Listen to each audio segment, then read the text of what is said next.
bersama guru yang hebat, penuh cinta dan bersahabat, mendidik dengan tulus, gunakan 7 jurus. Kenali potensi, kelola emosi, tumbuhkan resiliensi. Assalamualaikum warahmatullahi wabarakatuh. Waalaikumsalam warahmatullahi wabarakatuh. Gimana kabarnya teman-teman? Alhamdulillah. Luar biasa. Yes. Bagaimana kabarnya Bu Eni? Alhamdulillah. Bu Eni ini mengajar Prakarya. Oke. Terima kasih untuk waktunya. Saya mulai dulu untuk kegiatan saya hari ini, yaitu berbagi praktik baik tentang implementasi 7 jurus guru BK hebat yang sudah saya laksanakan di Malang kemarin selama 4 hari bersama rekan-rekan saya termasuk guru BK. Nah, untuk kegiatan berbagi praktik baik ini, yang pertama yaitu kenali potensi, yang kedua kelola emosi, yang ketiga tumbuhkan resiliensi, yang keempat jaga konsistensi, yang kelima jalin koneksi, yang keenam membangun kolaborasi, dan yang terakhir adalah menata situasi. Itu jurus guru BK hebat ini, yaitu kami menggunakan model belajar ARKA. ARKA itu sendiri apa sih? ARKA itu yang pertama aktivitasnya. Nah, aktivitas ini yang saya lakukan kemarin untuk anak-anak, yaitu saya mengajak beraktivitas terlebih dahulu dengan anak secara klasikal di kelas ya. Jadi saya kemarin memberikan langsung secara klasikal di kelas karena saya mengambil 2 jurus, yaitu kenali potensi dan kelola emosi.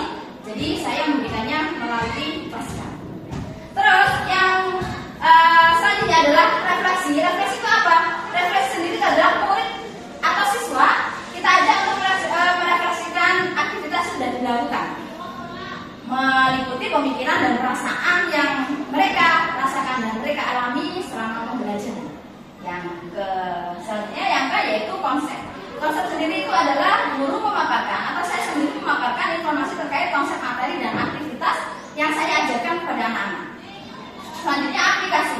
Aplikasi ini yaitu bagaimana kita mengaplikasikan atau mengimplementasikan atau mengajak anak-anak secara langsung mempraktekkan, biar mereka juga memiliki pengalaman secara langsung, tidak hanya dengan materi-materi saja. Jurus kenali potensi. Nah, di sini saya menggunakan aku pintar. Sebenarnya banyak sekali untuk untuk mengenali berbagai potensi, tidak hanya akun-akun pintar, tapi banyak sekali yang bisa digunakan secara online. Nah, tetapi saya sendiri memilih aku pintar. Kenapa? Karena di sini sudah mencakup beberapa yang bisa digunakan kepada anak, seperti mengetahui kemampuannya, terus melihat seperti gaya belajarnya, terus mengetahui kecerdasannya. Nah, itu nanti juga bisa digunakan oleh Bapak Ibu di sini. Jadi Bapak Ibu kalau seandainya ingin mengetahui anak ini gaya belajar seperti apa, jadi Bapak Ibu guru nanti kan bisa memberikan pembelajaran anak sesuai dengan gaya belajar, model belajar anak-anak. Kalau seandainya ada anak yang memiliki potensi kinestetik, oke, berarti Bapak Ibu guru bisa memberikan pembelajaran melalui kegiatan berhubungan dengan kinestetik, yaitu langsung praktek anak itu. Kalau seandainya auditori, artinya Bapak Ibu guru bisa memberikan cuplikan video YouTube atau dengan memberikan satu channel YouTube link, terus disuruh belajar tentang materi yang sesuai dengan apa yang mau Bapak Ibu guru jelaskan, itu nanti bisa sekali. Untuk jurus 1 kenali potensi, nah itu tadi sudah saya jelaskan. Yang kedua, jurus kelola emosi. Nah, yang pertama itu bagaimana mengenal jenis emosi, mengendalikan diri dengan memahami otak dan juga memilih tindakan. Nah, jadi ketika siswa bisa mengenali emosi ketika pembelajaran di Bapak Ibu guru juga nanti bisa memahami, oh anak ini emosinya tidak stabil, atau emosinya sekarang lagi marah, atau emosinya lagi sedih. Ketika Bapak Ibu guru itu tahu ketika jenengan memberikan materi ternyata kondisi siswa juga kok seperti ini, nah mungkin jenengan bisa mencari jalan atau mencari cara agar siswa ini lebih semangat lagi untuk belajar, sehingga kita juga memahami anak didik kita seperti itu. Selanjutnya jurus 1 kenali potensi.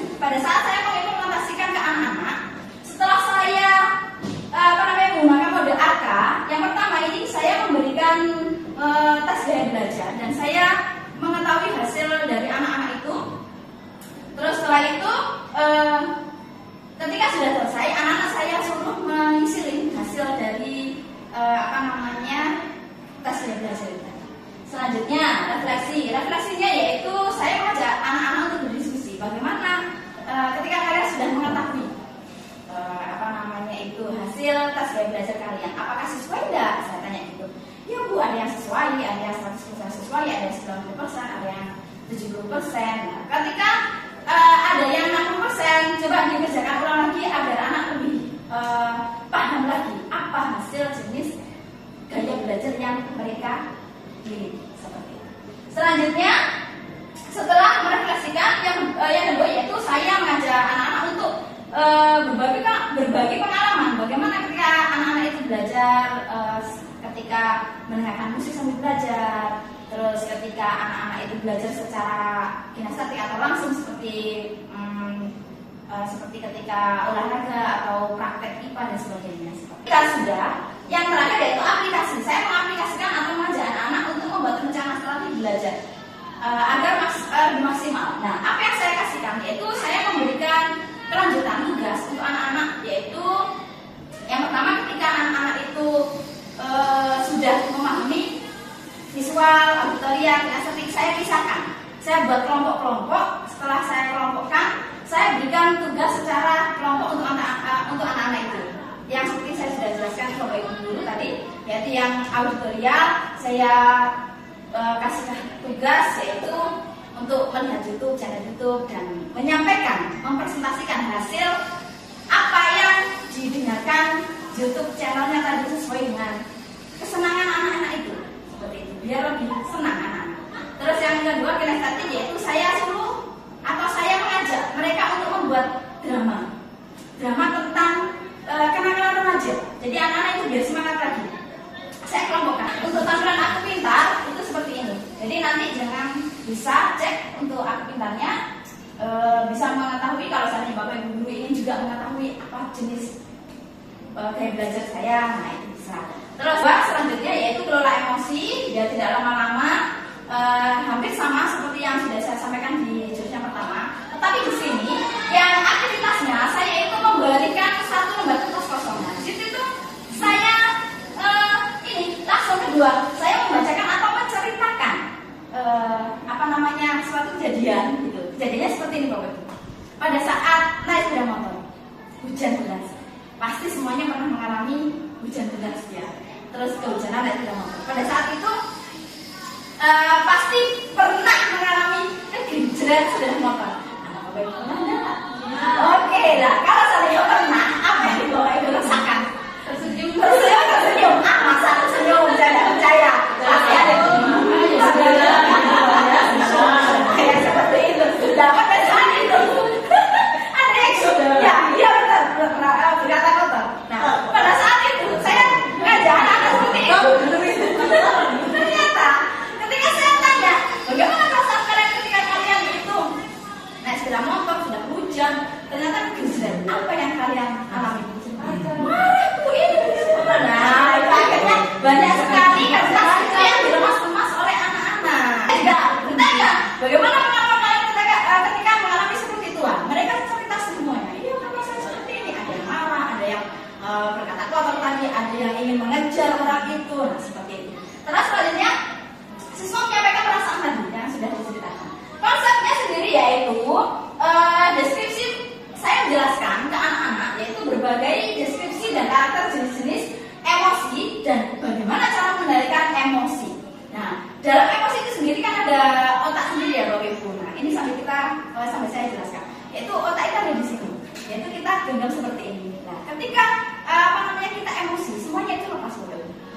Ketika lepas, ini dinosaurus yang jenengan, ibaratnya racun jenengan yang berada di tengah-tengah ini sudah tidak ada pelindung. Akhirnya jenengan langsung marah, bentak-bentak, berkata kotor, membanting barang yang ada di lingkungan sekitar jenengan. Itu seperti itu. Nah, saya juga menjelaskan seperti itu sama anak-anak.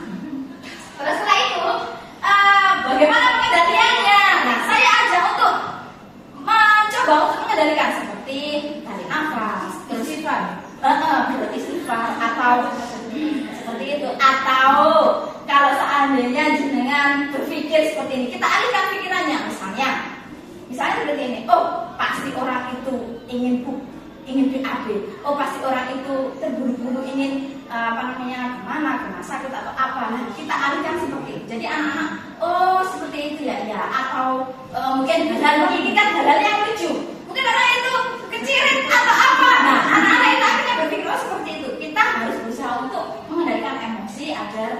tidak berada di jalan yang mereka lakukan.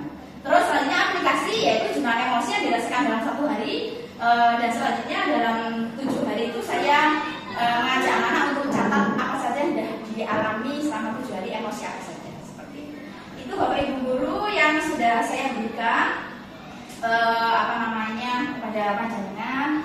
Terus saya berharap untuk kegiatan ini, untuk itu kan tadi 7 baru 2. Kalau seandainya 5 bagaimana nanti Bapak Ibu guru bisa berdiskusi di lain waktu, di lain tempat, agar lebih memahami lagi didiskusikan dan bisa mengimplementasikan di anak-anak di kelas. Itu saja. Terima kasih. Untuk kurang lebihnya saya Eki. 7 jurus mereka hebat, 7 jurus yang akan ku ingat.